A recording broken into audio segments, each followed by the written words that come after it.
नमस्कार, आप देख रहे हैं इंडिया डेली। मैं हूं आशीष सिन्हा। आज की एक बड़ी और चौंकाने वाली खबर है जिसे लेकर मैं आपके सामने रूबरू हुआ हूं। अमेरिकी राष्ट्रपति डोनाल्ड ट्रंप का बड़ा कदम सामने आया है। इजरायली हमले के सिर्फ 20 दिन के बाद अमेरिका ने कतर को सुरक्षा की गारंटी दी है और व्हाइट हाउस के आदेश के अनुसार कतर की रक्षा के लिए जरूरत पड़ने पर सैन्य कार्रवाई तक की जा सकती है।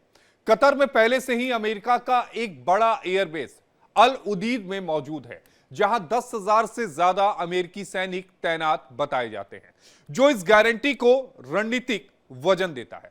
अब बड़ा सवाल यह है कि क्या यह कदम मिडिल ईस्ट की राजनीति में नए संकट का संकेत है और क्या अमेरिका सीधे कतर के लिए मैदान में उतरने को तैयार है।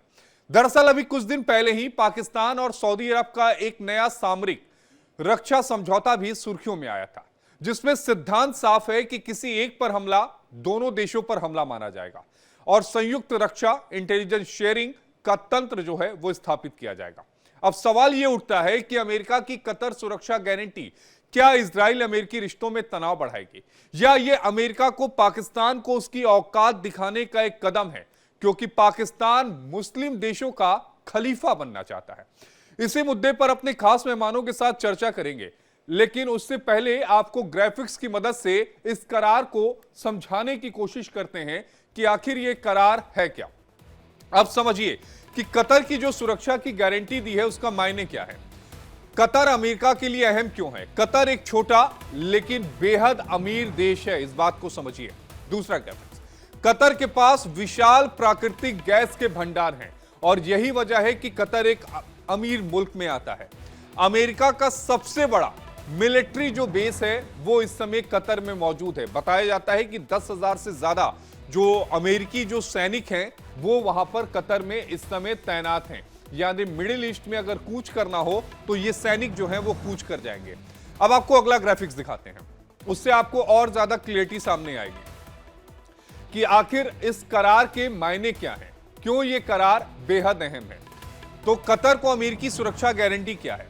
जरूरत पड़ी तो मिलिट्री एक्शन जो होगा उसकी भी गारंटी यहां पर अमेरिका ने कतर को दे दी है और दोनों ने साइन भी कर दिया है। यानी कतर पर अगर कोई हमला होता है तो अमेरिकी हुकूमत कतर की मदद के लिए आगे आएगी, अपने प्लेन्स भेजेगी, अपने हथियार भेजेगी। अब समझिए, व्हाइट हाउस ने इसको लेकर एक आदेश जो है वो जारी कर दिया है। अल थानी के बीच में और डोनाल्ड ट्रंप के बीच में इसको लेकर समझौता हुआ है। पहले से यहां पर एक अमेरिकी जो बड़ा ठिकाना है यानी सैन्य ठिकाना है वो कतर में मौजूद है। अगला ग्राफिक्स, अब यह समझिए कि क्या डील से मिडिल ईस्ट में नया संकट कोई पैदा होने वाला है। क्या अमेरिका सीधे मैदान में उतरेगा। अभी तक अमेरिका अप्रत्यक्ष तौर पर मिडिल ईस्ट में मैदान में था, लेकिन कतर को सुरक्षा की गारंटी देकर क्या यह माना जाए कि अमेरिका जो है अब सीधे यानी डायरेक्ट तौर पर इस मैदान में उतरेगा। दूसरा, क्या इजराइल और अमेरिका के रिश्तों में खिंचाव बढ़ेगा या फिर यह इजराइल और अमेरिका की सोची समझी एक रणनीति का ही हिस्सा है ताकि पाकिस्तान के नापाक कदमों को आगे बढ़ने से रोका जाए। खाड़ी में शक्ति संतुलन क्या बदल सकता है। एक तस्वीर जो खाड़ी में इस समय चल रही है, क्या उस तस्वीर की जो जियोपॉलिटिक्स है वो चेंज होगी। अगला ग्राफिक्स आपको दिखाते हैं। ईरान और विरोधी गुटों को सीधा संदेश है। यह बात किसी से छिपी नहीं है कि इजराइल और अमेरिका दोनों ही ईरान को नापसंद करते हैं और ईरान जो है वो इजराइल के खिलाफ प्रॉक्सी वार करता है, चाहे वो हमास हो, चाहे वो हुती हो, चाहे वो हिजबुल्ला हो। तो क्या इसके जरिए सीधा जो संदेश है वो ईरान को दिया गया है। तो अब अगला ग्राफिक जो है वो आपको समझाते हैं। पाकिस्तान और सऊदी अरब के बीच जो रक्षा समझौता हुआ था वो क्या था। किसी एक पर हमला दोनों देशों पर हमला माना जाएगा। पाकिस्तान ने इस रक्षा समझौते में इस बात की गारंटी दी थी कि अगर सऊदी पर हमला होता है तो वो पाकिस्तान पर हमला माना जाएगा। वो क्यों माना जाएगा, क्योंकि सऊदी के पास पैसा है और पाकिस्तान भीखमंगा है और वो चाहता है कि उसे भीख मिले। संयुक्त रक्षा और इंटेलिजेंस शेयरिंग, पाकिस्तान के पास इंटेलिजेंस तो है नहीं, पाकिस्तान के पास आतंकवादी हैं, इस बात से इनकार नहीं किया जा सकता, लेकिन सऊदी से जो मिल रहा है वो केवल और केवल पैसे के लिए यह करार किया गया है। देखिए, सऊदी जो है वो ईरान को पसंद नहीं करता, पाकिस्तान ईरान को पसंद नहीं करता। तो क्या ईरान के खिलाफ पाकिस्तान ने एक जो नया मोर्चा खोला है वो कामयाब होगा। खुद को खलीफा बनने की जो रेस में पाकिस्तान ने उतारा है, क्या वो मुकाम तक पहुंचेगा और क्या दक्षिण एशिया की सुरक्षा पर भी अब एक असर जो है वो पड़ने जा रहा है। ये वो बहुत सारी बातें हैं, बहुत सारी चीजें हैं जो इफ एंड बट्स में हैं, लेकिन पाकिस्तान के नापाक कदमों को रोकना बेहद जरूरी है। वो जरूरी इसलिए है क्योंकि पाकिस्तान के पास न्यूक्लियर वेपन है और वो इसी तरह सभी मुल्कों के साथ अगर गारंटी हस्ताक्षर करता रहा तो पाकिस्तान के पास पैसे आएंगे जिससे वो आतंकवादियों की एक नई खेप तैयार होगा। अब आपको एक सी इससे जुड़ी एक बड़ी खबर आपको हम बता रहे हैं, उस खबर को समझिए कि यूएनएचआरसी में भारत का जो है वो पाकिस्तान पर सीधा हमला हुआ है। तो अल्पसंख्यकों के मुद्दे पर भारत ने पाकिस्तान पर हमला किया है। पाक जैसे मानवाधिकारों पर हमें उपदेश दे रहा है पाकिस्तान का ये साहस कैसे हुआ। पाकिस्तान खुद मानवाधिकारों का उल्लंघन कर रहा है। पाकिस्तान दूसरों को ना सिखाए, खुद सुधरे, ये भारत की तरफ से कहा गया है। एक बयान आपको सुनवा देते हैं। Mr. Vice President, we find it deeply ironic that a country with one of the world's worst human rights records seeks to lecture others. Their attempt to misuse this forum with fabricated allegations against India only expose their hypocrisy. Instead of making baseless propaganda, they should confront the rampant state-sponsored persecution and systematic discrimination against their own religious and ethnic minorities that plague their own society. I thank you. तो भारत की तरफ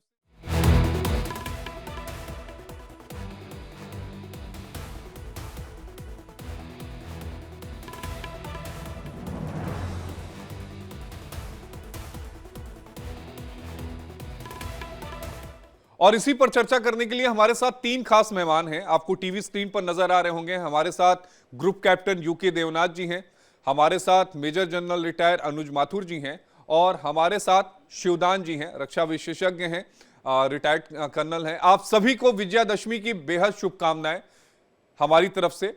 और एक सीधा पहला सवाल अनुज माथुर जी आपसे होगा। जय हिंद सर।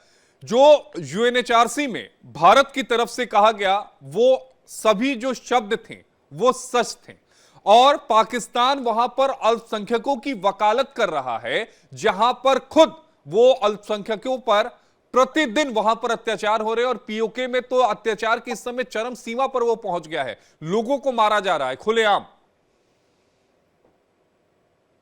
यही आशीष, सबसे पहले तो आपको और आपके तमाम दर्शकों को विजयदशमी की हार्दिक शुभकामनाएं। देखिए, आपको एक बात मैं बिल्कुल साफ बता देना चाहता हूं कि सबसे ज्यादा खराब परिस्थिति वो होती है जब आपको स्वयं अपने लोगों के ऊपर एयरफोर्स का, ड्रोन्स का, आर्टिलरी का, टैंक का प्रयोग करने की नौबत आ जाए। वो सबसे ज्यादा बड़ा मानवाधिकारों का मेरे हिसाब से एक हनन होता है। आज परिस्थिति, चाहे वो खैबर पख्तूनख्वा हो, चाहे बलोचिस्तान हो, चाहे वो परिस्थिति पीओजे में हो, तमाम जगह पाकिस्तान की सेना का दमन चक्र चल रहा है और ये चीज पूरी दुनिया को नजर आ रही है, किसी छुपी हुई नहीं है। पाकिस्तान के हवाई जहाज हमले कर रहे हैं खैबर पख्तूनख्वा पर, अपने खुद के लोगों पर। और वो अगर इस प्रकार की बात करने की कोशिश करे कि ह्यूमन राइट वायलेशन ये वो, तो ये मुझे लगता है कि एक्चुअली ये एक बिल्कुल non issue kind of thing Ashish. इनको सबको, पूरी दुनिया को इस बात का पता है। जो भी आज पाकिस्तान के साथ मिलकर रहने की कोशिश कर रहा है या मिल रहा है, उसको मैं मैरिज ऑफ कन्वीनियंस के अंदर टर्म करूंगा, क्योंकि आज उनको लगता है कि उनकी ये आवश्यकता है। सऊदी अरब जो है, उनको वो पाकिस्तानी मुसलमानों को मुसलमान तक तो मानते नहीं है, तो आप किस प्रकार की हम बातचीत कर रहे हैं। वो जो पैक्ट हो रहा है पाकिस्तान के साथ लोगों का, वो पैक्ट अपने एक दूसरे के इंटरेस्ट को टेम्पररी आगे बढ़ाने के लिए मेरे हिसाब से वो पैक्ट हो रहा है। जहां तक सवाल ह्यूमन राइट वायलेशंस का है, वो पाकिस्तान न केवल अपने देश में बल्कि ट्रांस बॉर्डर टेररिज्म को भी पूरी तरह से बढ़ावा दे करके, और उसके हिसाब से वो उससे आपको देखना पड़ेगा कि किस प्रकार का ह्यूमन राइट वायलेशन का ट्रैक रिकॉर्ड पाकिस्तान का है। आप दुनिया के हर कोने में जो आतंकवादी हमले हो रहे हैं उनके तार कहीं ना कहीं पाकिस्तान से जुड़ते हुए देख सकते हैं। उनके अपने लीडर हुक्मरान बार बार समय समय पर इस बात को मानते रहे हैं कि हम 30 साल से 50 साल से आतंकवाद को बढ़ावा दे रहे हैं, हम आतंकवाद को आपकी वजह से आपके लिए पाल रहे हैं। ये कोई मुझे लगता नहीं है कि ये किसी भी प्रकार का कोई स्टेटमेंट किसी भी कंट्री के साथ आना चाहिए। दूसरी जो सबसे बड़ी चीज है, जिस देश की सेना आतंकवाद का जमा ओढ़ लेती है, जब सेना ह्यूमन राइट वायलेशन में इन्वॉल्व हो जाती है, उस देश की ह्यूमन राइट कंडीशन जो है मेरे हिसाब से सबसे ज्यादा लोएस्ट एब पर पहुंची हुई होती हैं। और पाकिस्तान की यही एक खासियत का पाकिस्तान की सेना की हमें और आपको पता है, जो violence of a radical mind. Pakistan की जो सेना है वो आशीष पूरी तरह से रेडिकलाइज्ड है। उनके सेना प्रमुख के जो भाषण समय समय पर होते रहते हैं, जहां पर वो कभी टू नेशन थ्योरी की बात करते हैं, कभी शिया सुन्नी की बात करते हैं, कभी कुछ, तो उनसे साफ नजर आता है कि पाकिस्तान की आर्मी एक पूरी तरह से Punjabi Sunni dominated radicalised army है। और जो मैं बताने की कोशिश कर रहा था, violence of a radical mind, उसको आप कभी भी चेक नहीं कर सकते। और वही वजह है कि आज जिस प्रकार की कार्रवाई, वो चाहे कितना भी बीएलए को आतंकवादी संगठन घोषित करवा दे, मुझे लगता है आतंकवादी संगठन अगर आपको किसी को घोषित करना है तो वो पाकिस्तान की रेडिकलाइज्ड आर्मी है, उसे आतंकवादी संगठन घोषित करने की आवश्यकता है। बिल्कुल आप उसका सही कह रहे प्रमुख हैं। जी। अमेरिका में, आशीष अमेरिका में जाके वो स्टेटमेंट देता है कि अगर कुछ हुआ तो मैं पूरी दुनिया, आधी दुनिया को लेकर के खत्म कर दूंगा। ये क्लियर कट उनके माइंड सेट का डिस्प्ले है आशीष, जिसमें ह्यूमन राइट्स की कोई स्थान, कोई जगह पाकिस्तान की आर्मी के रेडिकलाइज्ड माइंड में नहीं है आशीष। बिल्कुल आप सही कह रहे हैं। कर्नल शिवदान सिंह जी, यूएनएचआरसी में भारत ने जो कुछ कहा उस पर आपकी एक प्रतिक्रिया, लेकिन इसको भी थोड़ा सा बताते चलिएगा कि पाकिस्तान में अल्पसंख्यकों पर अत्याचार अभी से नहीं, जब बंटवारा 1948 में हुआ था और पाकिस्तान का जब जन्म हुआ था उसके बाद से ही अल्पसंख्यकों पर वहां पर अत्याचार हो रहा है। जहां 20% आबादी थी अब वहां पर घट के महज 2% पर पहुंच गई हो, तो इससे समझा जा सकता है कि कन्वर्जन कितनी बड़ी पैमाने पर हुआ, अल्पसंख्यकों पर कितना ज्यादा दबाव था। कर्नल शिवदान जी, आपका एक रिएक्शन, फिर मैं यूके देवनाथ जी आपके पास आऊंगा। देखिए, मैं जनरल साहब की बात से एग्री करता हूं जब उन्होंने कहा है कि पाकिस्तान की आर्मी रेडिकलाइज आर्मी है। आपको याद होगा बांग्लादेश के निर्माण से पहले बांग्लादेश में 3 लाख महिलाओं के साथ बलात्कार किया गया था पाकिस्तानी आर्मी के द्वारा। बताइए, विश्व में ऐसी कौन सी आर्मी है कि जो इस तरह का मास स्केल पर इस तरह का वो कर रही है, और उसके सीनियर ऑफिसर्स और उसके ऑफिसर्स जो हैं उसको मूक दर्शक बन के देख रहे हैं। बांग्लादेश का निर्माण केवल इसलिए हुआ क्योंकि पाकिस्तानी सेना ने पूर्वी पाकिस्तान में इतने अत्याचार किए हुए थे, इतना सप्रेस किया हुआ था, मानव अधिकारों को हनन किया हुआ था, और वहां की हिंदू माइनॉरिटी माइग्रेट करके शरणार्थी के रूप में भारत में प्रवेश कर गई। तो ये तो मानव अधिकारों का और खासकर माइनॉरिटीज के साथ में पाकिस्तान का इस तरह का रवैया पूरे विश्व में प्रसिद्ध है। और भारत में बंटवारे के समय जो मुस्लिम आबादी थी वो 3% थी, जो बढ़कर कब 21-22% हो गई है। और पाकिस्तान में हिंदू आबादी 21% से घटकर 1.6% तक आ गई है। ये दिखाता है कि पाकिस्तान अल्पसंख्यकों के साथ कितना अनइन्ह्यूमन ट्रीटमेंट कर रहा है। और इसी कारण से बांग्लादेश का निर्माण हुआ। बांग्लादेश में कभी उन्होंने ह्यूमन राइट्स का रेस्पेक्ट नहीं किया। अभी यही स्थिति इन्होंने, क्योंकि इनकी जो मेंटलिटी है, इनकी नीति है, उसमें कहीं पर भी इस बराबर का अधिकार किसी को नहीं देते, ना किसी के साथ पूरा जो एक न्याय प्रणाली होनी चाहिए वो करते हैं।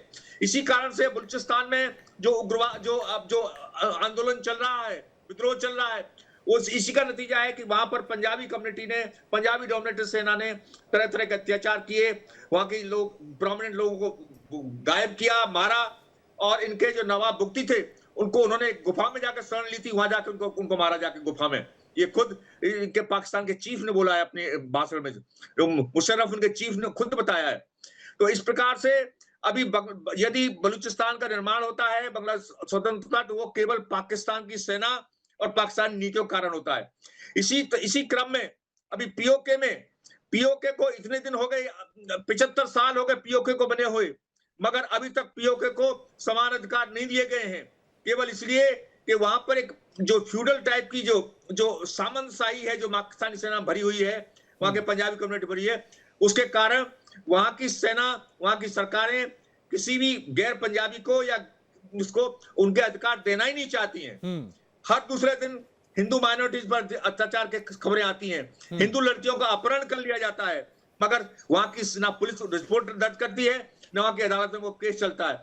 तो ये सब शो करता है कि ये पूरा का पूरा देश बिखराव के रास्ते पर चल पड़ा है, क्योंकि देश के स्तर पर, राष्ट्रीय स्तर पर यदि इस तरह की नीतियां बनाई जा रही हैं, उनको फॉलो किया जा रहा है, तो इससे देश प्रॉपर नहीं चल सकता है। इसलिए मैं कहूंगा कि पाकिस्तान बहुत दुखद स्थिति में है, चाहे वो किसी से कितना भी गठबंधन कर ले, वो टेम्परेरी अपना रिलीफ ले सकता है, मगर उसका देश आंतरिक व्यवस्था में बिल्कुल फेल हो चुका है। बिल्कुल आप सही कह रहे हैं कि बिल्कुल फेल हो चुका है। यूके देवनाथ जी से एक रिएक्शन ले लेते हैं, फिर अपने टॉपिक पर आते हैं।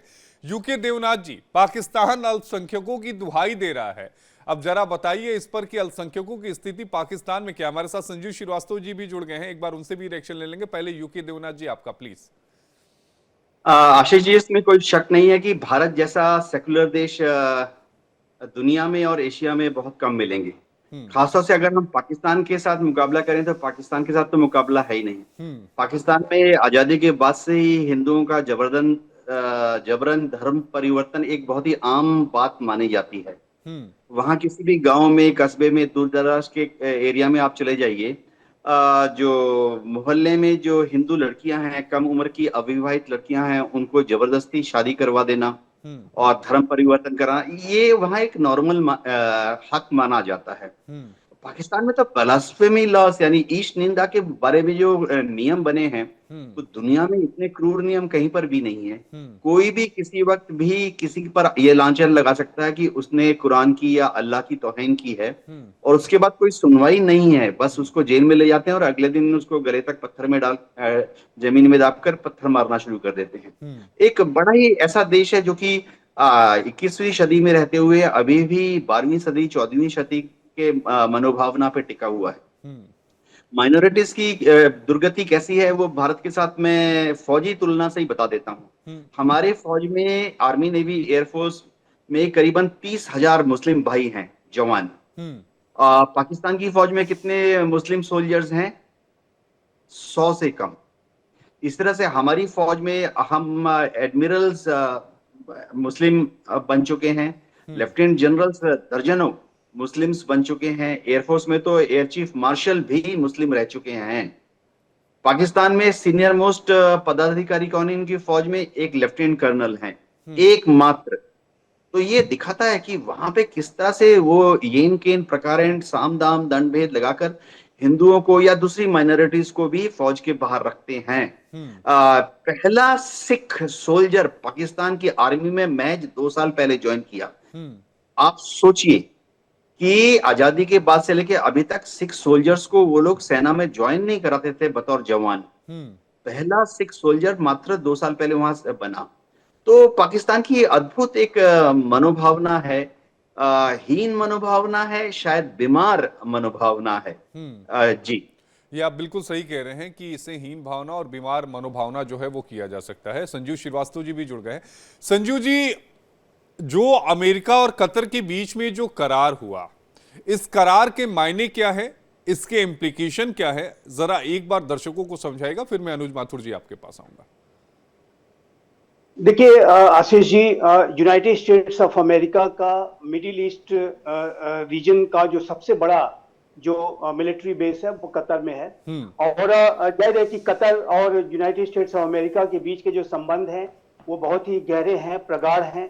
और कतर एक ऐसा राष्ट्र भी है जिसे कि एक प्रॉब्लम सॉल्विंग कंट्री के तौर पर जाना जाता है। एक ऐसा राष्ट्र कि जिसके कि सभी के साथ अच्छे मिडिल ईस्ट की बात किया जाए तो मिडिल ईस्ट में प्रॉब्लम सॉल्विंग कंट्रीज के तौर पर उसको देखा जाता है।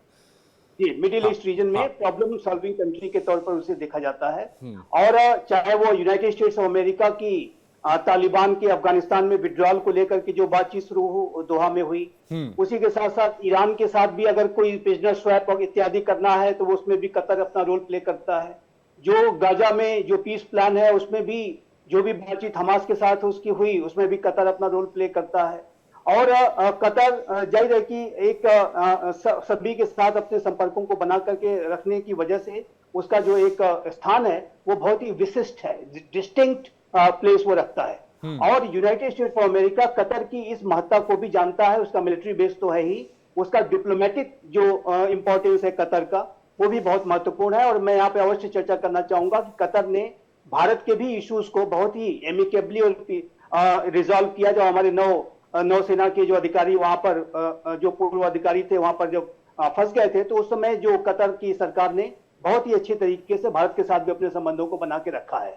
तो ये जो कतर का जो महत्व है बहुत बड़ा है। यूनाइटेड स्टेट्स ऑफ अमेरिका ने ये जो सिक्योरिटी गारंटी दी है वो कतर के लिए बेहद महत्वपूर्ण थी, क्योंकि कतर इस बात को के ऊपर उसने अपनी गहरी चिंता व्यक्त की कि यदि मैं अपना ये प्रॉब्लम सॉल्विंग का जो रोल है वो प्ले अगर कर रहा हूं तो मेरे ऊपर भी इसके जो खतरे हैं, जो भी इसके जो डेंजरस जो कॉन्सिक्वेंसेस अगर जहां कहीं भी हैं वो उनके ऊपर भी महसूस होने शुरू हो गए थे जब इजराइल ने हमास के मिलिटेंट्स को, हमास के आतंकियों को टारगेट करते हुए कतर में भी एक कार्रवाई कर दी। ईरान ने भी कतर के ऊपर एक कार्रवाई की थी। तो ये जो कतर की जो अपनी सुरक्षा संबंधी जो चिंताएं हैं वो बढ़ रही थी और उस सारी चिंताओं को एड्रेस करने के लिए यूनाइटेड स्टेट्स ऑफ अमेरिका के ट्रंप प्रशासन के लिए बेहद आवश्यक था कि उन्हें वो एक सिक्योरिटी गारंटीज प्रोवाइड करे ताकि जो यूएस का जो बेस है वो भी अच्छी तरह से बना रहे और कतर का जो एक प्रॉब्लम सॉल्विंग का जो उसका रोल है वो भी उसको वो ठीक तरीके से प्ले करता रहे। तो ये जो रीजन्स थे इसकी की वजह से अमेरिका ने उसे वो सिक्योरिटी गारंटी दी है, जो कि मेरा मानना है कि अच्छा कदम है, बहुत ही इंपॉर्टेंट स्टेप अमेरिका ने लिया है और ये कतर को के लिए बेहद आवश्यक था। और कतर को अमेरिका का ये जो रीअश्योरेंस है वो अन्य देशों को भी कहीं ना कहीं एक मैसेज देने का काम करेगा, क्योंकि अमेरिका की पूरी जो लीडरशिप है उसके ऊपर भी एक सवालिया निशान खड़े हो रहते हैं। जो पाकिस्तान और सऊदी अरेबिया के बीच में जो एक सिक्योरिटी पैक्ट हुआ है उसके पीछे कारण अवश्य ये भी है कि जो मिडिल ईस्ट रीजन के जो राष्ट्र हैं, जो मुस्लिम और अरब राष्ट्र हैं, वो इस बात को लेकर के आशंकित थे कि क्या अमेरिका जो कि हमेशा हमें प्रोटेक्ट करने की बात करता है वो हमें हमलों से बचा पाएगा या नहीं बचा पाएगा। इस तरीके की जो बात है वो इन मिडिल ईस्ट रीजन के राष्ट्रों में आ रही थी जहां तक उनके अमेरिका के साथ सिक्योरिटी जो रिलेशंस के प्रश्न में। तो इस तरीके की सिक्योरिटी गारंटीज को देकर के अमेरिका ने न सिर्फ कतर को बल्कि अन्य राष्ट्रों को भी ये मैसेज दिया है कि US is very much there on the ground to protect them. और वो जो मैसेज है वो मेरा ख्याल है कि अवश्य जाएगा। और इस तरीके की जो सिक्योरिटी गारंटीज यदि सऊदी अरेबिया भी या अन्य जो अमेरिका के क्लोज जो कंट्रीज हैं मिडिल ईस्ट रीजन के वो भी अगर मांगेंगे तो ट्रंप प्रशासन इसके बारे में भी विचार करेगा और उनको भी और भी जो ग्रेटर सिक्योरिटी जो गारंटीज हैं उसको देने की दिशा में अमेरिका अपना कदम उठा सकता है, क्योंकि अमेरिका के लिए बेहद आवश्यक है यदि उसे अपने बेसिस बनाए रखने हैं, अपनी हेजिमोनी बनाए रखनी है, अपना प्रभाव बनाए रखना है, तो वो अपने प्रेजेंस को दिखाए, उसको एश्योर करे, उनको एश्योर करे, सिक्योरिटी एश्योरेंसेस दे कि US is there on the ground to defend them, to protect them along with Israel.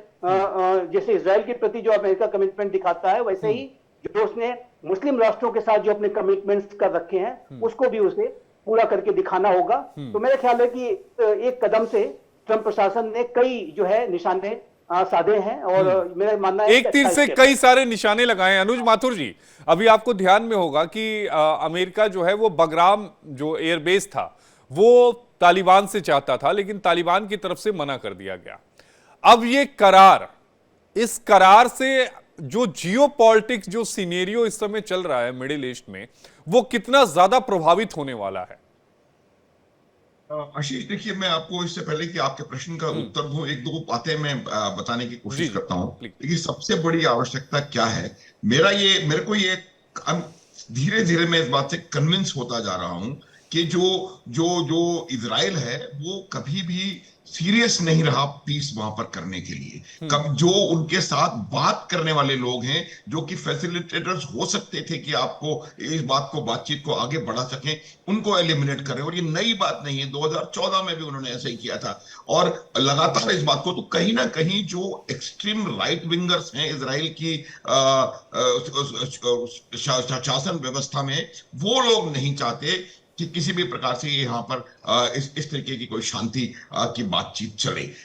ये करार इसलिए बहुत जरूरी, मैं यही बताना चाह रहा हूँ कि आवश्यक है ये करार। उसकी वजह ये है कि देखिए अमेरिका क्या चाह रहा है। अमेरिका जो है वो चाइना को चेकमेट करने की कोशिश कर रहा है। इसीलिए उनको वो अफगानिस्तान में एयरफील्ड चाहिए था। वो अफगानिस्तान का जो एयरफील्ड है वो चीन के न्यूक्लियर फैसिलिटी से सिर्फ मात्र 1 घंटे दूर था। तो ये एक वजह उनकी थी कि वो उसी एयरफील्ड को दोबारा टारगेट कर रहे थे कि वहां पर वो चले जाएं। तो जो ओवरऑल सिचुएशन बनाने के प्रयास हो रहा है वो ये है कि किस प्रकार से अमेरिका अपने हितों की रक्षा कर सकता है और इजराइल को किसी काम के लिए रोकना। इसको इससे भी कनेक्ट करिए। देखिए उन्होंने न केवल इजराइल कतर के साथ ये अग्रीमेंट किया है, अग्रीमेंट तो नहीं कहूंगा, ये गारंटी कतर को दी है, क्योंकि ये एक डील या एक ट्रीटी नहीं है, तो इसको कांग्रेसियल अप्रूवल की जरूरत नहीं है। तो ये इस वजह से, तो वो भी इसीलिए उसके पहले उन्होंने बेंजामिन नेतन्याहू को मजबूर किया कि वो कतर से अपने लास्ट मंथ हुए हमले के बारे में माफी मांगे। तो ये एक बहुत जबरदस्त मैसेज गया है। पहली बात तो ये कि वेस्ट एशिया में अभी भी जो कॉलिंग दी, यानी अनुज माथुर जी, आप ये कहना चाह रहे हैं कि जो इजराइल ने माफी मांगी थी वो पृष्ठभूमि तैयार की जा रही थी कतर और अमेरिका के बीच में इस सहयोग की। मैं आपको एक बात और बताऊंगा आशीष, ये केवल कतर की बात नहीं है। ये अमेरिका का जो उद्देश्य है वो पूरे पश्चिम एशिया में अपना जो प्रभुत्व है उस प्रभुत्व को बनाए रखना, ये उनका उद्देश्य है। और दूसरा, वो तमाम उन देशों के साथ मिलकर के काम करना चाहते हैं जो इवेंचुअली ईरान को कॉर्नर करने में काम आएंगे। सऊदी अरब, कतर, ये जितने भी देश हैं जो जेन्युइन ईरान के शत्रु देश हैं, वो उनको करने की आवश्यकता है। तो इसी वजह से ये गारंटी उन्होंने कतार को दी है और भी कुछ देशों को वो और वैसे भी आप देखिए कतार में अमेरिका का सबसे बड़ा बेस है, अमेरिका का एयरफोर्स का हेडक्वार्टर है, उनकी एक्सपीडिशनरी फोर्स जो है वो कतार में बेस्ड है। तो उनको पता है कि वो कतार में उनका क्या इंटरेस्ट रहा है। दूसरी बात और मैं बताना चाहता हूं कि पहले भी ऐसा नहीं हुआ है कि इजराइल कि ब्लाइंडली अमेरिका हमेशा से उनको मदद करता रहा है और हमेशा उनकी हर बात को मानता रहा है। आप देखेंगे पिछले 10-12, चाहे वो आइजनहावर हो, चाहे वो जो दोनों बुश हो, father Bush, elder Bush, younger Bush, हर एक प्रेसिडेंट ऑफ अमेरिका ने कहीं ना कहीं किसी ना किसी जगह पर इजराइल को अपनी मनमानी करने से रोका है। और ये बहुत बड़ा मैसेज जाएगा कि वो इजराइल को मनमानी करने शायद ये कह नहीं सकता, शायद इजराइल को मनमानी करने नहीं देंगे। और इसी वजह से वो लगातार मैसेजिंग कर रहे हैं कि कोई वहां पर वेस्ट एशिया में जो भी कुछ होगा वो अमेरिका की इच्छा से होगा, अमेरिका के पेट्रनेज में होगा, ना कि कोई और देश उसको कर पाएगा। पाकिस्तान का जहां तक सवाल है, अमेरिका पाकिस्तान की नस नस से वाकिफ है। ये वही डोनाल्ड ट्रंप हैं जिन्होंने 2018 की 1 जनवरी को, फर्स्ट ऑफ दैट ईयर, उन्होंने कहा था कि करोड़ों अरबों रुपए डॉलर्स हमने पाकिस्तान को दिए और पाकिस्तान उन डॉलरों का इस्तेमाल हमारे पास टेररिज्म को फैलाने के लिए करता रहा है। तो ये उनको पता है। अब उनको आवश्यकता इसलिए है कि उनके अपने कुछ बड़े इंटरेस्ट उनके ऊपर निर्भर होते हैं, जियो पॉलिटिकल लोकेशन की वजह से पाकिस्तान, और भी कई वजह हैं और क्या क्या वो काउंटर करना चाहते हैं। तो that is not the main issue.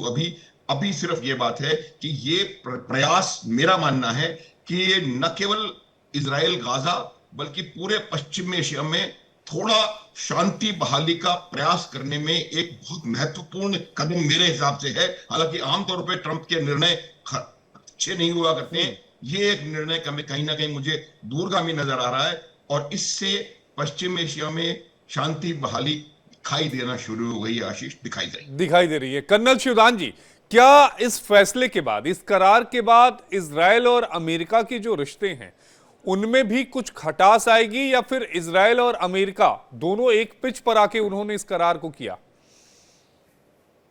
देखिए, जिस तरह से इजराइल ने अपनी माफी मांगी है कतर से, तो उसका ये इंडिकेशन पहले से ही आ गया था कि अमेरिका के प्रेशर में ही इजराइल ने ये माफी मांगी है, क्योंकि अमेरिका के सारे इंटरेस्ट जो हैं वो कतर में लोकेटेड है अपने सैनिक बेस के रूप में। अमेरिका का मुख्य उद्देश्य है जो मध्य एशिया में जो समुद्र हैं उनके ऊपर अपना प्रभुत्व स्थापित करके रखना, और उसके लिए जो कतर का मिलिट्री बेस है उससे वो उसके जो आसपास के जो सी रूट्स हैं उनकी प्रोटेक्शन अमेरिका करता है। और अमेरिका का यही उद्देश्य था जिसकी वजह से अमेरिका ने क्वाड का निर्माण किया कि वो उसको अपने व्यापार की सबसे ज्यादा, अमेरिका की नजर में उसका विश्व व्यापार सबसे जरूरी है, और इसके लिए उसके जहां जहां पर भी मिलिट्री बेसिस हैं उनका भी मुख्य उद्देश्य स्थापित करने का यह है कि उसके विश्व व्यापार में जो भी कोई बीच में अड़चन आए उसको दूर करने के लिए मिलिट्री फौरन रिएक्ट करे वहां से। तो इसलिए अमेरिका ने इजराइल को इस रियलाइज करके, इजराइल ने गलत काम किया, उस पर एयर स्ट्राइक करके उसको दिमाग में ये आया कि अमेरिका का मिलिट्री बेस होते हुए भी इजराइल ने यदि अटैक किया है तो उसने ये ऐसा संदेश दिया है कि अमेरिका को बौतर नहीं करता है इजराइल। मगर अमेरिका ने इस संदेश को गलत सिद्ध करने के लिए इजराइल पर दबाव डालना कि वो कतर से माफी मांगे। ये विश्व में पहली बार नजर आ रहा है कि कोई देश दूसरे देश से माफी मांग रहा है। तो ये एक सोची समझी एक नीति थी जिसके तहत अमेरिका ने कतर के साथ ये अश्योरेंस दिया है कि कोई भी तुम्हारे पास अटैक होगा हम जिम्मेदार है उसके लिए, क्योंकि जब से इजराइल का अटैक हुआ है तब से वहां असुरक्षा की भावना फैल गई थी। इसीलिए उन्होंने ये कॉन्ट्रैक्ट किया है, और इजराइल और अमेरिका के रिश्तों में कोई भी डिफरेंस नहीं आने वाला है इस समझौते के बाद में, क्योंकि कतर पहले से भी ज्यादा इजराइल के ज्यादा विरोध नहीं था। हालांकि उसका हमास का हेडक्वार्टर वहां पर लोकेटेड था, मगर इसके अलावा कतर ने कभी भी इजराइल के विरुद्ध कोई ऐसा एक्शन नहीं लिया। इसलिए अमेरिका के रिश्तों में इजराइल के साथ में कोई इससे अंतर नहीं आने वाला है, कोई अंतर नहीं आने वाला है। यूके देवनाथ जी, क्या अमेरिका का ये कदम पाकिस्तान जो अपनी नापाक हरकतों की वजह से जाना जाता है, चाहे वो गल्फ कंट्रीज को अपने साथ मिलाने की कोशिश कर रहा है, उसे रोकने के तौर पर भी देखा जा सकता है? आशीष जी, अमेरिका को बहुत बड़ी चिंता ये है कि पश्चिम एशिया में जिस तरह से सऊदी ने पाकिस्तान के साथ एक करार साइन कर लिया, ऐसा ना हो कि इजराइल से हमले के डर से या किसी भी, पहले मैं बता दूं शुरुआती दौर में 90 के दशक में कतर जाकर अमेरिका की गोद में बहुत तेजी से इसलिए बैठ गया कि कतर को उस जमाने में 80 और 90 के दशक में डर था कि ईरान उसको गपचिया ना ले। आज की तारीख में अमेरिका की विदेश नीति को सबसे बड़ी प्रॉब्लम यह है कि ऐसा ना हो कि जिस तरह से सऊदी पाकिस्तान के पास करार करने चला गया, इसी तरह से दूसरे जो देश हैं वो एक एक करके किसी दूसरे मुल्क के साथ कोई करार ना कर लें। हो सकता है वो करार कर लें ईरान के साथ। हम देख चुके हैं चीन ने आज से 3 साल पहले ईरान को और सऊदी को साथ साथ लाने की बड़ी कोशिश की थी। तो अमेरिका चीन के इन्फ्लुएंस को वहां काउंटर बैलेंस करना चाहता है, और जिस तरह से इसके पहले डिस्कस किया गया, देखिए इजराइल के साथ अमेरिका के रिश्ते बहुत ही अद्भुत हैं। इजराइल के साथ पिछले 80 साल से 2 तरह के ही अमेरिका के साथ रिलेशन रहे हैं, चाहे इजराइल साथ खून कर दे। पहला रिलेशन इजराइल और अमेरिका का ऐसा है बहुत तगड़ा, बहुत मजबूत, और दूसरा रिलेशन जो है इजराइल के साथ अमेरिका का ऐसा है बहुत तगड़ा और भी ज्यादा मजबूत। तो इससे हम समझना चाहिए कि इजराइल कुछ भी कर सकता है, कहीं पर भी उसको अमेरिका का वरद हस्त्र आशीर्वाद है। आज अगर इजराइल डिसाइड कर लेता है कि उसकी मोसाद को कहीं से खबर मिल जाती है कि जेदा में सऊदी अरेबिया के अंदर हमास के आतंकवादी लीडर बैठे हैं कहीं पर, उसका कमरा नंबर, होटल का रूम नंबर और टाइम मिल जाए, मैं शर्त लगा के बता सकता हूं कि अगले 4 घंटे में इजराइल की एयरफोर्स जाकर जेदा में, सऊदी में घुसकर उस होटल पे उस समय जब मीटिंग चल रही है हमास के लीडर्स की, बॉम्बिंग करेगा। इसमें कोई शक नहीं है। और इस बॉम्बिंग को ना पाकिस्तान रोक सकता है और ना ही इस बॉम्बिंग के बाद खता होकर पाकिस्तान ने इजराइल पर चढ़ाई करनी है। नहीं तो फिर ये करार किस तरह का करार है फिर यूके देवनाथ जी, इससे क्या करार दिया जाए? देखिए आशीष जी, ये करार जो है सऊदी इसलिए करना चाहता है कि दिखाना चाहता है अपनी अवाम को कि हम कुछ कर रहे हैं। देखिए सऊदी अरेबिया में, कतार की भी बात मैं कर लेता हूं। इन सब देशों में चाहे शेख हो, अमीर हो, किंग हो, प्रेसिडेंट हो या प्रिंस हो, ये सब गद्दी पे तब तक रहेंगे जब तक कि इनको अमेरिका से स्टेबिलिटी मिल रही है, क्योंकि इनकी अवाम उनको सपोर्ट नहीं करती है। अब इजराइल ने जो कुछ किया, खासतौर से इजराइल ने जब ईरान पर हमला किया, इजराइल ने जब कतार पे हमला किया, तो आम अवाम कहीं अपने अपने जो रूलिंग प्रिंस है, रूलिंग शेख या अमीर के खिलाफ गदर करने के लिए सड़कों पे ना आ जाए। तो ये उसकी तरफ एक चेष्टा है आम भोली भाली जनता को बोलने के लिए कि हम इजराइल के खिलाफ कुछ कर रहे हैं। अगर इनको इजराइल के खिलाफ कुछ करना था, वहां की एम्बेसी बंद कर देते, अपने यहाँ पर इजराइल की एम्बेसी को बंद कर देते, नहीं किया। अगर कतार को इतनी ज्यादा ही हर्ट हो गई थी, दुखी था, तो वो तेल अवीव में अपनी एम्बेसी को बंद कर देता, नहीं किया। अगर इनको इतनी ही दुख थी इन अरब मुल्क को, इन मुस्लिम पश्चिम एशिया के मुस्लिम देशों को, ये मिस्र को बोल सकते थे कि मिस्र आप सुएज कैनाल को बंद कर दो इजरायली शिप्स के लिए। कुछ नहीं, वास्तव में धरातल में कुछ नहीं हो रहा है।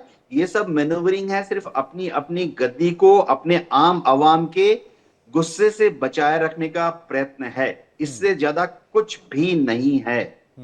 लेकिन एक सवाल यहां पर संजीव श्रीवास्तव जी ये उठता है कि क्या मान के चले कि आने वाले कुछ समयों में जो कई सारे जो सऊदी कंट्रीज हैं, अरब कंट्रीज जो हैं, मुस्लिम कंट्रीज जो हैं, वो भी अमेरिका से इसी तरह की प्रोटेक्शन की मांग कर सकते हैं और अमेरिका इसी तरह की प्रोटेक्शन दे सकता है ताकि वो अपने आप को और मजबूत कर सके?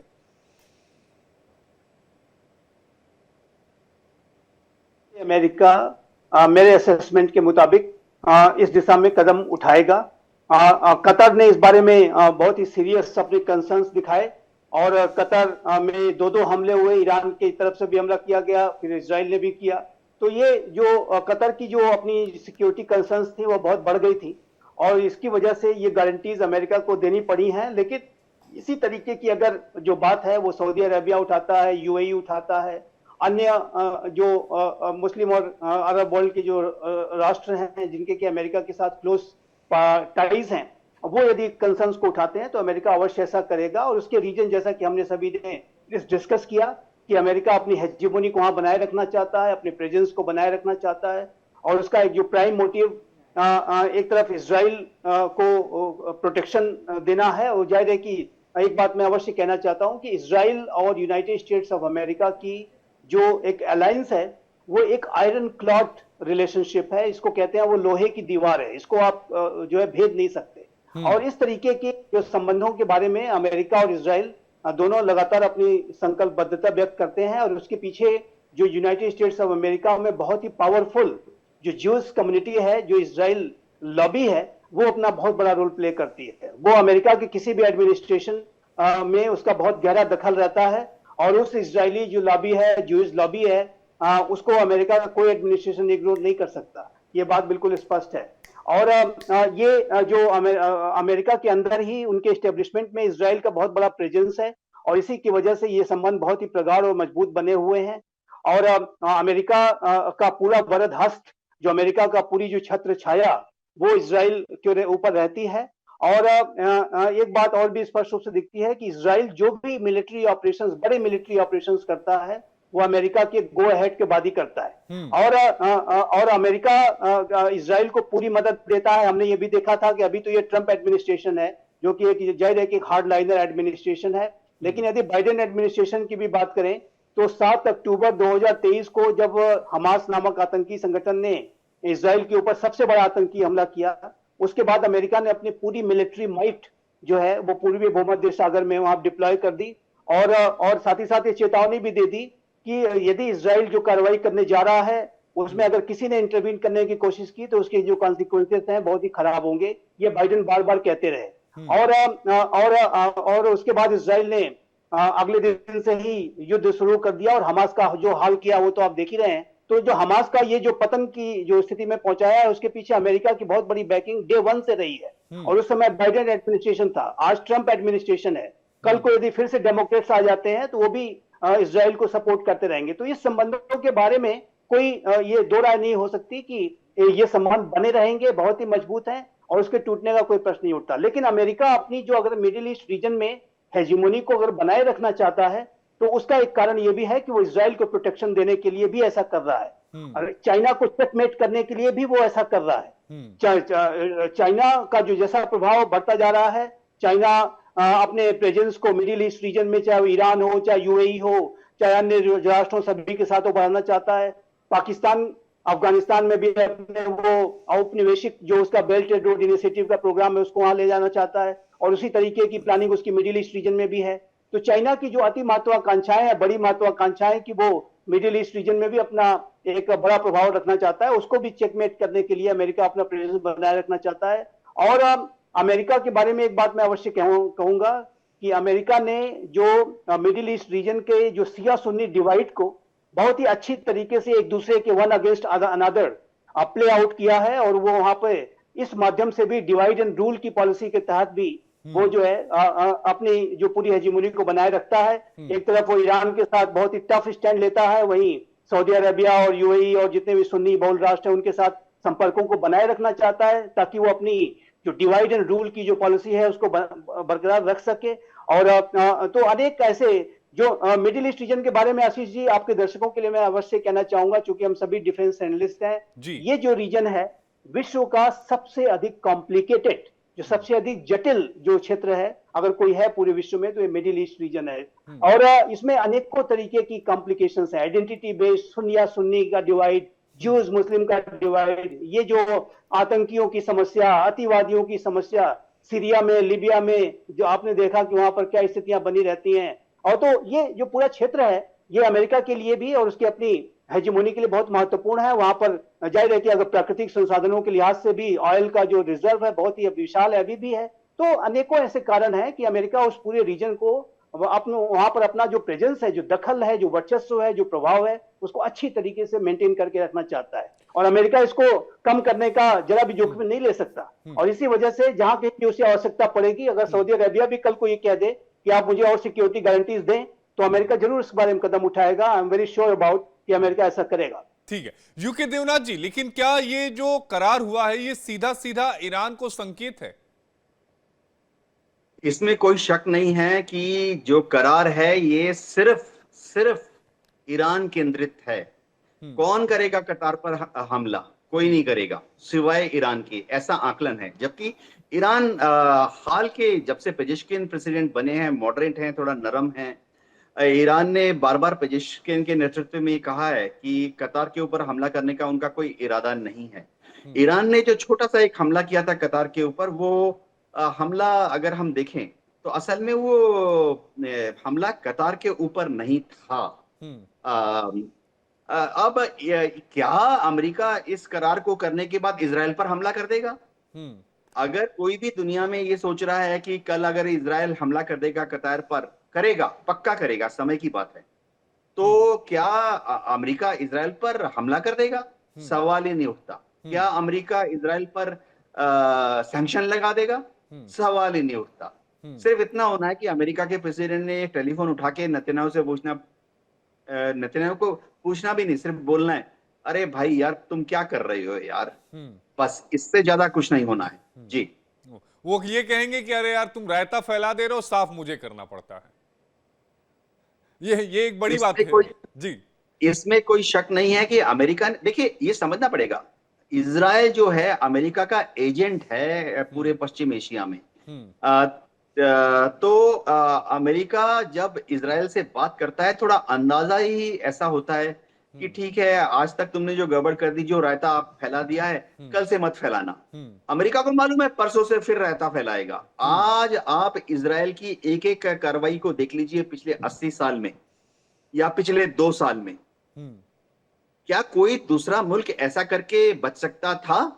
मैं बताता हूं, आज भारत पाकिस्तान पे हमला कर दे और हम वहां 66,000 लोगों को मारना दूर, हम पाकिस्तान में अगर 660 सिविलियंस को भी मार देंगे ना, मैं बताता हूं पूरे हमारे लीडरशिप की पेशी हो जाएगी यूनाइटेड नेशन के ऑफिस में।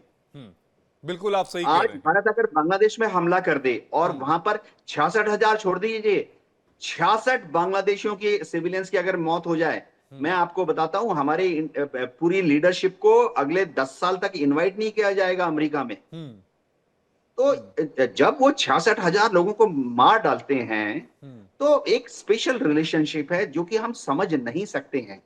हाँ, ये ठीक है, मैं मानता हूं हमास ने 7 अक्टूबर 2023 को जो किया था वो बहुत बड़ी गलती की थी, लेकिन उसका एवरेज में दुनिया का कोई, आज अगर मैं बताता हूं रूस भी अगर यूक्रेन में 66,000 यूक्रेन के सिविलियंस को मार डाले, इसके बाद आप देखिए क्या होता है। बात बिल्कुल नेतन्याहू सही को कह रहे कुछ नहीं हुआ, नेतन्याहू को कुछ नहीं हुआ ना, जी। कुछ नहीं हुआ। अनुज माथुर जी, लेकिन चूंकि अभी रूस का भी जिक्र आया था, तो ये अगर हम बात करें पश्चिम एशिया की पॉलिटिक्स की, तो रूस और चाइना एक बड़े की प्लेयर है, लेकिन इस बार वो जमीन पर कहीं नजर नहीं आ रहे हैं। क्या पीठ पीछे कुछ चल रहा है, या फिर ऐसी चीजें चल रही हैं जो प्रत्यक्ष तौर पर नहीं है? क्योंकि पाकिस्तान भी खुलकर आ रहा है, अमेरिका भी अब खुलकर आ गया, लेकिन रूस और चाइना इस मैदान में कहीं अभी स्पष्ट तौर पर नजर नहीं आ रहे हैं। अखिल देखिए, मैं आपको एक बात बिल्कुल साफ बताता हूं कि रूस और चाइना एक अलाइनमेंट इनका ऑलरेडी उभर करके सामने आ गया था, और वो अलाइनमेंट कहीं उसको CRIC क्रिक कहा जाता है, चाइना, रशिया, ईरान और कोरिया, वो अलाइनमेंट अभी है। और ये जो एक्शन अब अमेरिका ने लिया है, वो एक्शन कहीं ना कहीं उसके ऊपर भी टारगेट करता हुआ है कि चीन और रूस पश्चिम एशिया में अपनी मौजूदगी बढ़ाएंगे और यहां पर अपना प्रभाव जमाने का प्रयास करेंगे। उसको कैसे रोका जाए, इसके लिए भी वहां पर उनको अपना काम करने की आवश्यकता है। दूसरा, कोई भी इस प्रकार का काम होगा तो आपको ईरान के खिलाफ, ईरान जो है वो उनकी मदद करेगा, रूस और चीन की। अगर उनको वेस्ट एशिया में एक आपको विंडो देनी है या उनको एक गेटवे देना है, तो ये जब गेटवे रूस और चीन के पास आएगा, वो सिर्फ और सिर्फ ईरान की तरफ से आ सकता है। तो एक्शन जितने भी हो रहे हैं, वो एक्शंस ईरान को केंद्रित करते हुए किए जा रहे हैं। ये वही अमेरिका है। लेकिन एक बात मैं बताता हूं कि क्या होता है। देखिए, जब 2023 में ये हमला हुआ था, तो लगभग पूरा देश, पूरा दुनिया इजराइल के साथ थी। आज मुझे लगता है 2-4 कंट्रीज को छोड़ के कोई भी ब्लाइंडली इजराइल को सपोर्ट नहीं कर रहा है, और ये बात भी उनको कहीं ना कहीं नजर आ रही है। तो ये बात उनको देखने की आवश्यकता उनको पड़ रही है कि किस प्रकार से पश्चिम एशिया की राजनीति को इजराइल के साथ रहते हुए इसको और ज्यादा कंट्रोल में लिया जाए। प्रभावित नहीं कर रहे हैं। अमेरिका क्या है कि जो उनका कंट्रोल है वेस्ट एशिया की जियो पॉलिटिक्स के ऊपर, उसको और ज्यादा कंसोलिडेट कर रहा है। और ये जो शायद मैंने पहले भी आपके चैनल पे कहा था कि ये जो करार पाकिस्तान सऊदी अरब का हुआ है, उसमें भी अमेरिका का टैसिट अप्रूवल है, और उस करार के थ्रू अमेरिका को भी लाभ इवेंचुअली होने जा रहा है। वो लाभ किस प्रकार से होगा वो देखने की बात है। लेकिन मेरा यह मानना है कि अमेरिका इजराइल को अपना साथ, इजराइल के खिलाफ वो कभी नहीं जा सकता। इजराइल को कुछ काम करने से रोक सकता है, जो कि मैंने पहले भी बताया था। लगातार आइजनहावर से लेकर के बराक ओबामा तक हर एक राष्ट्रपति ने कभी ना कभी किसी ना किसी काम को इजराइल को करने से रोका है। नहीं, लेकिन अनुज ओबामा ने माथुर जी, इजराइल को यहां ईरान पर पे यह भी हमला देखिए ना कि पाकिस्तान की मदद भी करने से अमेरिका पीछे नहीं हट रहा है। आशीष, वो पाकिस्तान की, वही मैं कह रहा हूं, पाकिस्तान की मदद नहीं है, वो पाकिस्तान का इस्तेमाल है। अमेरिका पाकिस्तान का इस्तेमाल कर रहा है, पाकिस्तान की मदद नहीं कर रहा है। मैंने बताया था कि किस प्रकार से, यही ट्रंप 2018 में क्या कह रहे थे। आज की परिस्थिति इस प्रकार की है कि उनको, अमेरिका को कहीं ना कहीं ये नजर आ रहा है कि आने वाले समय में, ये 1990s की डिफेंस स्टडी रिसर्च है जिसका पेपर आया था कि एक पोटेंशियल जो थ्रेट अमेरिका की हेगमनी को हो सकती है, उसमें एक इंडिया भी शामिल है। तो ये जो चीजें कर रहे हैं, वो चाहे वो श्रीलंका हो, म्यांमार हो, बांग्लादेश हो, नेपाल हो, अब शायद पाकिस्तान, वो तमाम चीजें इवेंचुअली आज से 20 साल बाद, 50 साल बाद भारत के खिलाफ भी केंद्रित होकर के हो रही हैं। तो ये मैं आपको बताना चाहता हूं कि पाकिस्तान का अमेरिका प्रयोग कर रहा है, और ये सेंटिमेंट उनके बीच में पाकिस्तानियों के अंदर है। तभी तो पाकिस्तानी बार बार कहते हैं कि आप अमेरिका में जाकर के पाकिस्तान के हितों को बेच करके चले आए। ये मुनीर के खिलाफ आवाज उठ रही है पाकिस्तान में। तो मेरा ये मानना है कि पाकिस्तान इज ए टूल, और उसका वो इस्तेमाल अमेरिका अपने हितों को साधने के लिए कर रहा है, चाहे वो पश्चिम एशिया में उसके हित हों या दक्षिण एशिया में उसके हित हों या पूरे रीजन में उसके हित हों। तो मैं ये समझता हूं कि वो भी इस बात को जानते हैं कि अगर उनको चाइना को इवेंचुअली चेकमेट करना है तो दे विल नीड इंडिया। ये बिल्कुल साफ है, America needs India without a doubt. अगर वो चाहे, उसके अलावा वो चाइना को काउंटर मेरे को लगता नहीं उसी इफेक्टिवनेस के साथ कर सकते हैं, चाहे वो क्वाड के माध्यम से साउथ चाइना सी और इंडो पैसिफिक में उनको भारत की जरूरत पड़े या भारत के लैंड की जरूरत पड़े साउथ एशिया के अंदर। तो मेरा ये समझने की बात है कि पाकिस्तान को जो अमेरिका का सहयोग तो नहीं कहूंगा, जो अमेरिका पाकिस्तान से निकालना चाह रहा है, उसकी एकमात्र वजह यह है कि वो आज उसकी मजबूरी है। और जिस दिन वो मजबूरी और ये जो एक्शन है, ये कहीं ना कहीं पाकिस्तान के जो करार है उसको ध्यान में रखते हुए किया है कि पाकिस्तान कहीं और ना जंप मार के चला जाए। पाकिस्तान एक ऐसा देश है, इतने राष्ट्र मुस्लिम देशों के ऊपर हमले हो रहे हैं, और पिछले 3-4 साल से इजराइल ने ही 7-8 मुस्लिम देशों पर लगातार हमले किए। कभी पाकिस्तान की अंतरात्मा नहीं जागी कि मैं जाकर के उनके साथ करार कर लूं और उनको सिक्योरिटी प्रोवाइड कर दूं।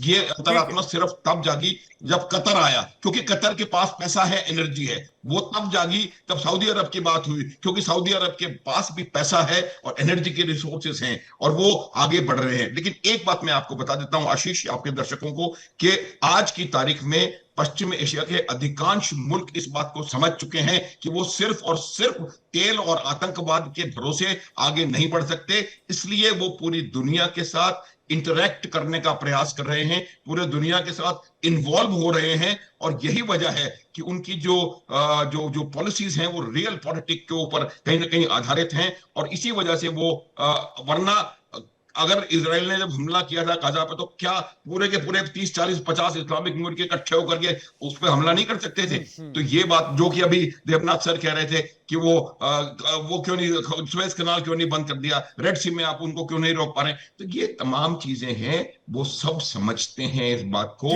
और वो लोग भी अपने आप को, अब्राहम अकॉर्ड्स का भी शायद कहीं ना कहीं यही बेसिस था, क्योंकि वो चाहते थे कि वो वर्ल्ड ट्रेड में, वर्ल्ड डिप्लोमेसी में ज्यादा अपने आप को प्रोमिनेंटली देखें। ठीक है Sanjeev Srivastava ji, final comment 2 minute है, फिर उसके बाद वाइंड अप करूंगा। देखिए, जैसा कि देवनाथ साहब ने कहा, मैं बिल्कुल उनकी बात को सपोर्ट करता हूं और मानता हूं कि भले से ये जो सिक्योरिटी गारंटीज वगैरह ये राष्ट्र ले रहे हैं या पैक्ट इत्यादि साइन कर रहे हैं, लेकिन जहां तक इजराइल का आतंकवाद के विरुद्ध एक्शन लेने का प्रश्न है, इजराइल के ऊपर यदि खतरे पैदा किए जाएंगे तो इजराइल किसी भी सीमा को क्रॉस कर सकता है। और ये जो इजराइल जो है आतंकवाद के प्रति जीरो टॉलरेंस के जो अप्रोच को जो रख करके चलता है, उसके तहत ही उसने कतर को में हमास को टारगेट किया था, ना कि कतर के सरकार को, वहां के लोगों को टारगेट किया था। कतर के और इजराइल के संबंध ठीक ठाक रहे हैं और अच्छे संबंध रहे हैं, जैसा कि कतर सभी अन्य राष्ट्रों के साथ भी बना करके रखता है। तो ये जो इजराइल का जो आतंकवाद के विरुद्ध उसका जो अभियान है वो आगे भी हमास के खिलाफ जारी रहेगा। और मैं आपके दर्शकों के लिए अवश्य कहना चाहता हूं, बड़े गर्व के साथ ही कहना चाहता हूं कि भारत की सरकार भी ऐसा ही अप्रोच रखती है। भारत, आप कोई भी पाकिस्तान पैक्ट वगैरह कर ले, भारत के ऊपर यदि खतरे पैदा किए जाएंगे, भारत कोई भी सीमा क्रॉस कर सकता है, कड़ी से कड़ी कार्रवाई की जाएगी और भारत आतंकवाद के खिलाफ वैसा ही जवाब देगा जैसा कि इजराइल आतंकवाद के खिलाफ देता है। जी, बहुत शुक्रिया आप सभी का जुड़ने के लिए। हमारे साथ मेजर जनरल अनुज माथुर जी थे, हमारे साथ ग्रुप कैप्टन यूके देवनाथ जी, हमारे साथ संजीव श्रीवास्तव जी। तो बहुत शुक्रिया आप सभी का जुड़ने के लिए। 3 खास मेहमान थे जिन्होंने अपनी बातों को रखा।